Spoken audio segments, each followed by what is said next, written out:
Thanks for coming.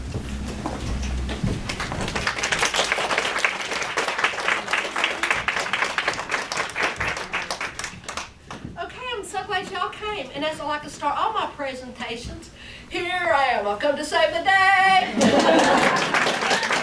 Anyway, I really do appreciate all you coming out. And I want to apologize in advance for everything, because I always apologize in advance for everything. Because as I get to talking, I get kind of spacey. Now, the good news is, if I'm spacey, I'm kind of in the zone. The bad news is, it appears that I am on drugs. I need to be on drugs. I'm not on drugs.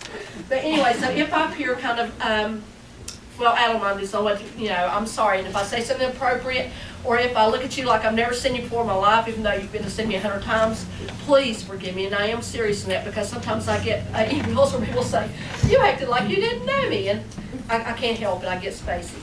And anyway, I'll also apologize a little bit because I've been sick, and I'm still a little bit sick, so you might not want to hug me today. And the reason I'm telling you that is I didn't really, see, I'm getting spacey already, it's already happening.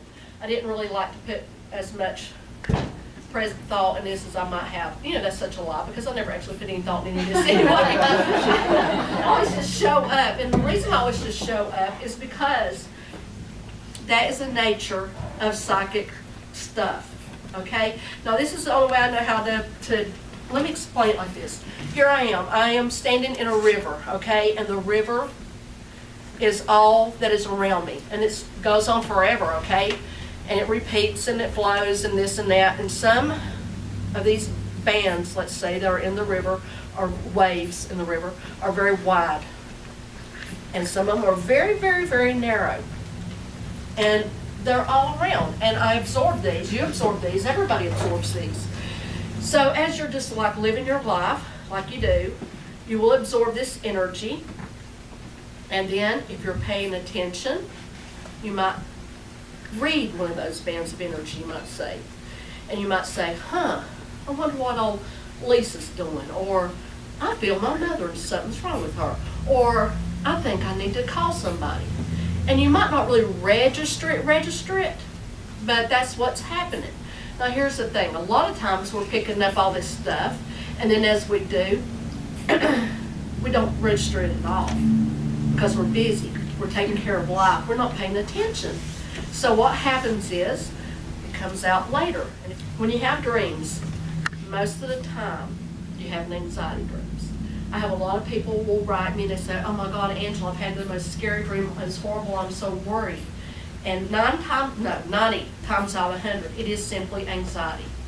Now here's the thing, we make up symbols ourselves. You know, if you've got these crazy dreams going on, you got to remind yourself, okay, I'm creating the dream. What does it mean to me? Everybody kind of creates their own dream, so you've got to kind of ask yourself, what does it mean to you, because you're the one in charge of it. And one way to do that is, you know, you can go out and get a dream book and all this stuff. It's really not going to be really good. You got to ask yourself, okay, what do the symbols mean? Because the symbols, the people in your dreams, are really not necessarily those people. Those people represent an aspect of you, of your own personality. Now, I'm not dreaming about my husband and this, that, and the other. It might not represent him specifically, but it might represent my relationship with him, but it also might represent the part of me that he represents. If I dream about my dad, for example, I might be thinking about the dominant part of myself. If I dream about my mother, I might be dreaming about a nurturer part of myself. You understand? If I dream about somebody at work that makes me anxious, I might be dreaming about, I might be having anxiety. So look at it like that. Now, some symbols in your dreams, they are kind of universal. If you dream about water, it's going to represent emotion, okay? If you're dreaming you're going up a mountain, you climb it. The ones that are important are the dreams you have when you're in that special sweet spot, when you're half awake and half asleep. That's the ones that are coming to you when you're kind of in two worlds. Now remember how I told you got this energy coming at you all the time? One way to access this energy is to get in that half awake, half asleep state anyway. Now, you remember when I was talking to you, I said I get kind of adult-minded when I talk to you? I'm sort of getting close to that state. And one of the ways I get in that state is I just, for people who have come to see me, they know I tend to sit and I just yammer on about anything that comes to my mind. But I tell everybody, I'm working. I am working. What is happening is, as I'm yammering on and on, I'm getting into that kind of half-awake place. I'm kind of getting into that place where I can feel this energy. Hey, y'all. And so, as I'm feeling this, okay, hey. So anyway, as I'm feeling this energy, I can kind of see where it sits with me. And that can help me to see what I need to see or feel what I need to feel. So anyway, it's that halfway. And I'll give you an example. One time I'm laying in my bed and I start thinking, I'm sort of awake but sort of not. And I started thinking about this woman I hadn't seen in years. And it's nobody I was particularly fond of or not fond of. It's just some lady I happen to just randomly know, basically. And the phone rings, and it was her. So I was able to feel that. So one way that you can access this information, other than just allowing it to come out when it comes out, and I think the most important stuff, will come out, is you kind of got to get to that place. You can do that by being calm and breathing. But another way to take advantage of this is when you're in your car. Have you ever been in your car and you're just driving along, minding your own business, and all of a sudden you're where you're supposed to be, and it's like, how did I even get here? When you're in that state, that's when you're really receiving stuff. Now I'm going to tell you another trick. This is also a good place to send stuff. People don't know this a lot of times, but there is a secret back door to your soul, you might say. Now don't worry, you can't do this without somebody's permission. See, you got the front of your mind, that's where all your consciousness is, right? But you got the back of your mind where your unconscious or maybe even your spiritual self lives. And you can access that part on other people. And I'll give you an example, Jerry. A long time ago, Jerry and started, I can't talk. It's a matter of time. Jerry and Andrea came to see me one time, a long time ago, and Jerry and I started becoming email buddies. And he wrote me, and I was telling him some of the things I'm telling you. And he said, we had an agreement that he would send me a question, and I would answer it. And I just forgot about it, to be honest. Well, the next day I was shooting an email, and I said, I have a daughter, Jamie, and I have a son. He works for my dad at their store. Now, they're not from this town. And for some reason, I went back. I have no earthly idea why I went back. And I wrote, my dad's store is on Sugar Hill Road, which is kind of insane because they don't live here. They don't know where Sugar Hill Road is, and much less they could not care at all where Sugar Hill Road is. But I even sat there and thought, why do I want to put this? But I did. Then he wrote me back and he says, congratulations, you answered my question. He had sent the question, where is your dad's store? And so, I had no idea because it was, like I said, in a back door. But now here's the thing.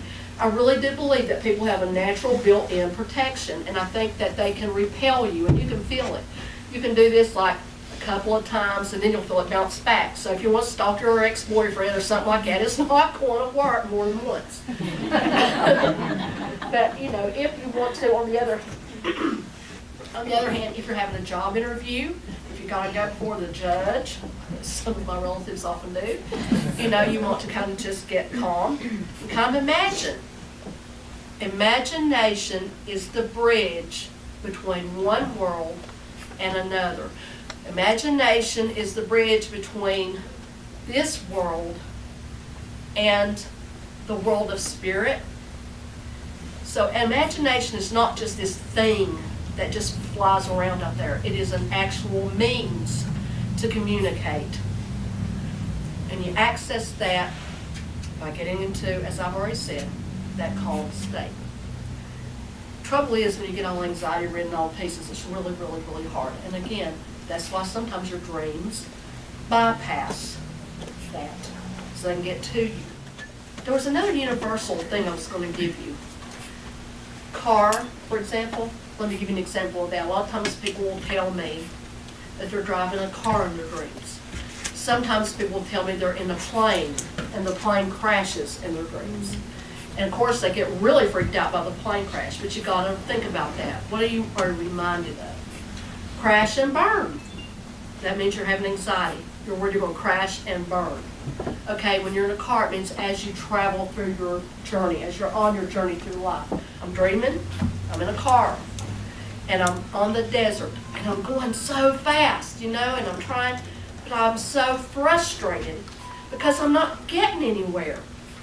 I'm going really, really fast, and I'm just aggravated because this race car is like just, doing what I can. But then a voice behind me speaks. And the voice behind me says, if you went any faster, you'd burn up. You can't see because there's no landmarks. There's nothing to gauge your speed. Well, that's what was going on with me, see. I was trying really hard to get into the realm of the spirit, to understand more about psychic abilities, to understand more about my nature, my natural nature, blah, blah, blah, etc. And I couldn't understand that if I tried any harder, I would burn myself out because there was nothing to gauge. And that was the way, which leads me to the next subject. Spirit guides do work with us. They work with us, throughout the day. They might give us a little whisper. They might give us a little nudge. Again, all this is happening in the unconscious part of our mind. So you might be driving along and something tells you need to turn right at this red light. Now, maybe there was not going to be a big disaster if you turn left. Maybe it just means that today the right way was going to be what was best.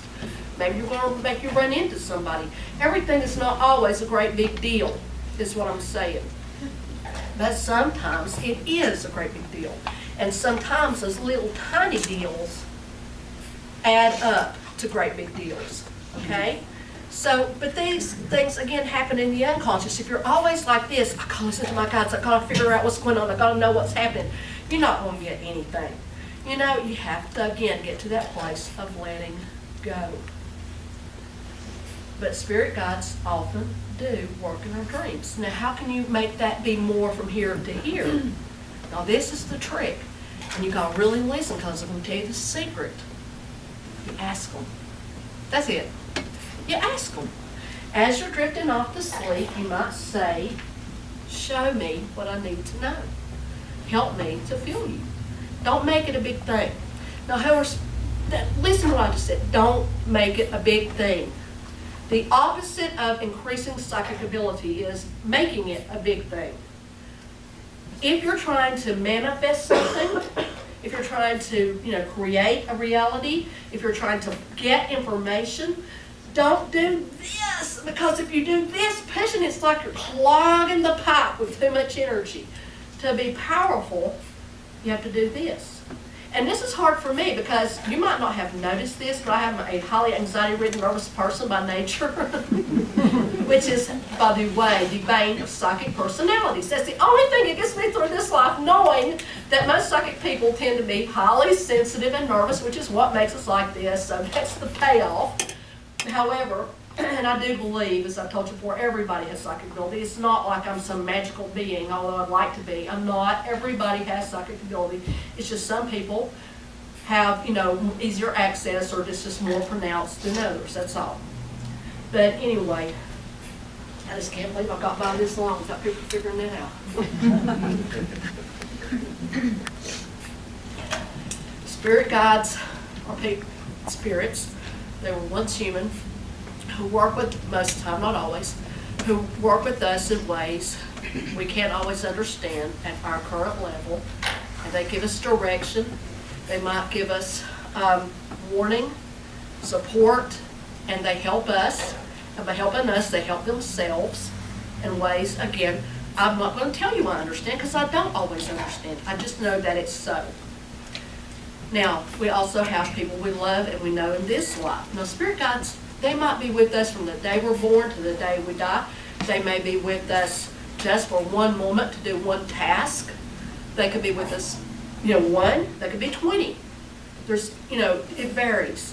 We don't know them. We might know them, but we don't always know them.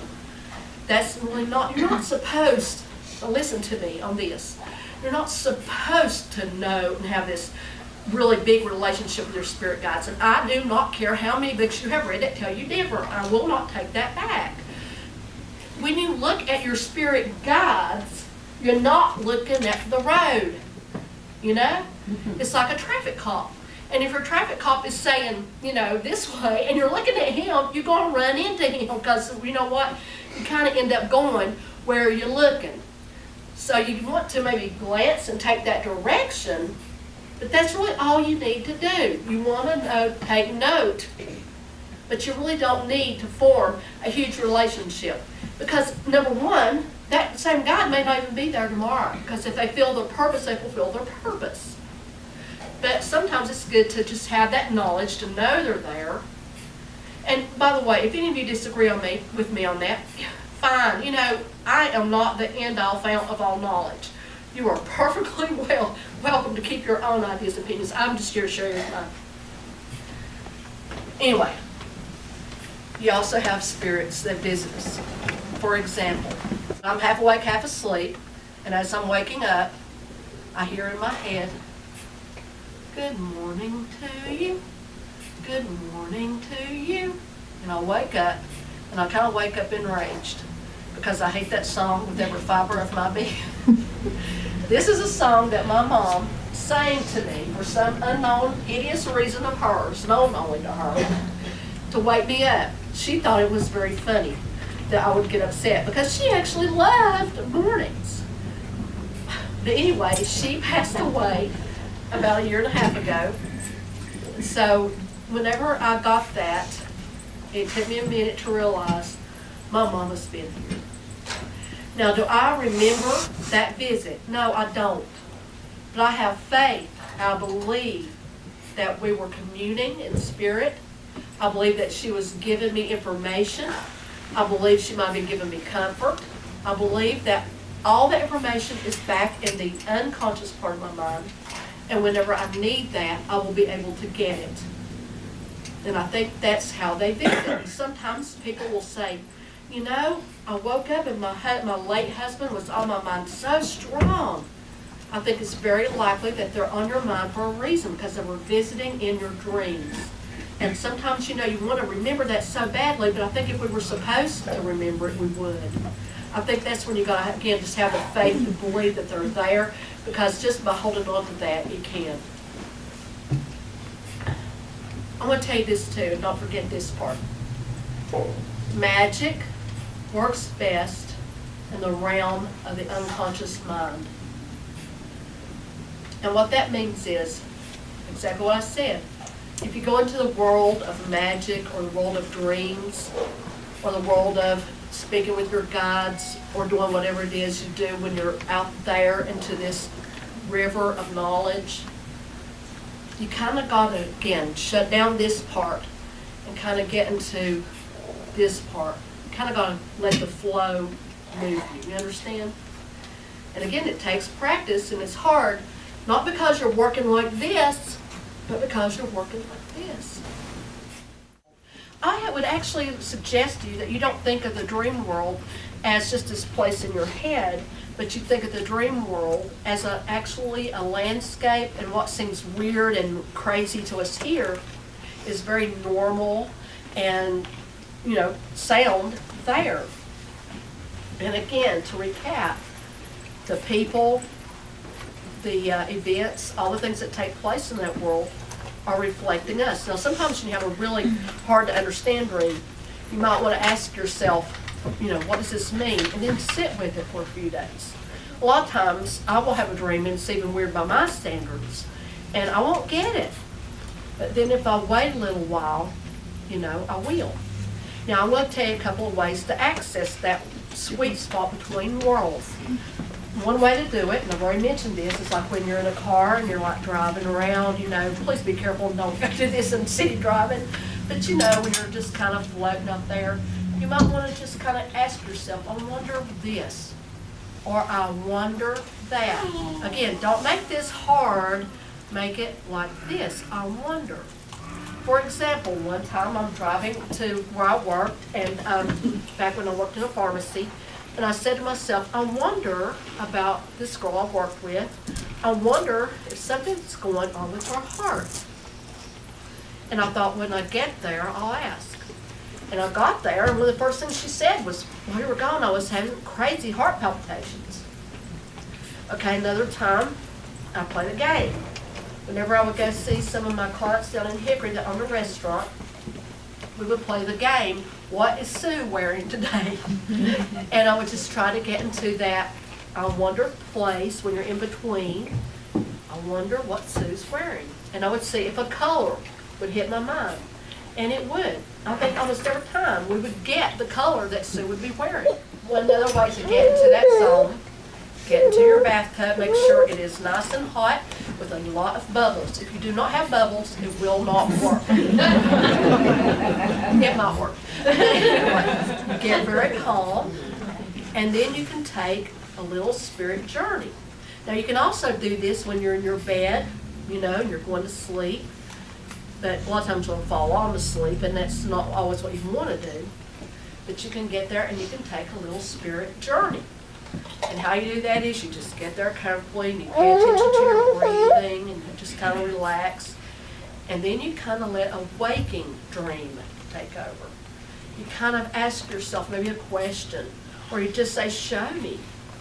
And when you're doing this, a lot of times your imagination will kind of take over. And I say imagination because, again, I think this is a part of you that is real and valid and connects worlds. And you might start having images come to you. Now, I will tell you, this is kind of a weird one that happened to me, but I'm going to tell you, I think this is kind of weird, but I'm going to tell you, I actually wrote about it, so it's not private anymore anyway. But one time when I'm doing this, and I think I was actually sitting in a chair in my living room, and I kind of just started to see what images would come to me. And I had this image of a lady who was actually on the tarot cards. Now, I don't do tarot cards, but I had some for whatever reason. They are just a tool that some people use to access that part of themselves, and that's fine. It's just not what I do. But I had some, and as I'm sitting here, it's like the tarot card got huge, and the lady, it was the world card, it's just this, actually it's a lady in the nude, and she, with the sash thingy, and there's guards on it or something like that. But anyway, I I was awakened dream, it got big, and I dreamed that she opened the door, and I stepped into the card. And as I stepped into the card, it's like she grabbed my hand, and we went flying up into space. And I'm like all freaked out because she's in the nude, and she all of a sudden put on a robe. Thank you, I appreciate that. And then I had this robe, and then it's like I'm looking, and it's like we're in space, because seeing this landscape, this dreamscape, there's no time, there's no space, everything is just right now. And we kind of just held each other's hands, and we were spinning and spinning. It was pretty awesome. And then she takes and she starts pulling me to the sun. And I'm freaked out, and I'm trying not to go. But she keeps pulling me, and we fly into the sun. We go through the sun, and then we come out, and I look at her, and then I look at me. And every part of me, every single part of me was now like little pieces of the sun. It's like every molecule of my being was now light. Bright, brilliant light. It's where we were the sun. And it's like, this is the way we're supposed to be. This is what she did. This is what our purpose was. I think we absorbed the light. And then we came spinning down, like that. And we came back into my chair, and I came back into myself. And she goes back into the card. And then I was able to stretch and breathe and come back to myself. And that was something that was, kind of important to me at that time. It's been many years ago. But I've not forgotten it. There were other ones along the way. And then there's times you want to step into the realm of spirit and do these things. There's times you care less about the realm of spirit because you really are here to have a human experience anyway. It's just, I think sometimes we step into the realm of the spirit to get fed, to be remembered, to be reminded of our purpose, to remember, why we're here. But then we get, enough of that, and we go back to the real world. And I say real because this world is no more real or valid than the other. But this is where I think our consciousness lives for now for a reason to have the human experience. No time or no space. I forgot I told you that. Sometimes people might call me and say, can you send healing energy my way? Or can you do this or that? And they live at a great distance. Can you tell me anything? I live in China, seriously, or Scotland or somewhere. I just want to say, when I'm talking about spirit world and this world, really, truly, no such thing as time or space. Everything, there is obviously, because I have to take a lot of steps to get over here to my honey bunny, but really there's not. I mean, it's like, if you can think it, you can be there. Spirits travel through thought. I think some alien beings travel through thought. I think we can travel spiritually through thought. If you can think it, you can be there. I just feel like I need to say that. Okay, I'm going to give you an exercise now. Here's an exercise you might can do to help you to kind of get a feel of your spirit body. Okay, now everybody shut your eyes or just relax and let's take a deep breath. Now, do this at home later when you're feeling, more private and you can do this. And then imagine, get a feel of your body. Kind of, you feel your body where you're sitting, you know how it feels. And again, this is the abbreviated version. But then imagine you're getting very, very, very, very small. And imagine you're so small now, the chair is so big. Imagine that if you had to get out of your chair, you'd have to drop like 6 stories to get down. Maybe you could even imagine you're as small as a little mouse or something and you could run around. And what would it look like to peek under the door? What it would look like to peek under your britches leg? What it would be like to do all the things if you were very small. Okay, now breathe again. Again, this is the very abbreviated version. Now imagine that you're getting bigger.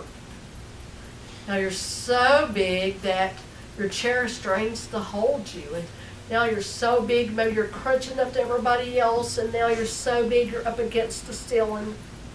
And now you can make yourself kind of small again. And this is a technique to kind of help you get a feel for your astral body, which you use when you travel and dream. Another way, and I will tell you, I'll do this. Let's say you're out running around in the woods and you come up on a nice little creek. You might not only want to just look at the water and appreciate the water and look at the way it look at the way it looks and maybe feel the way it feels and notice the iciness of it against a hot day or whatever. But you might want to imagine, what would it feel like if I became the water? What would it feel like if I went into the water, I laid down, and I suddenly dissolved and became it? And I went to the ocean or whatever. But these are, again, techniques to help you get more in touch with that special part of you that helps you to perceive and to know and to get what is beyond this physical realm. Anyway, people, I am done, and thank you so much for coming.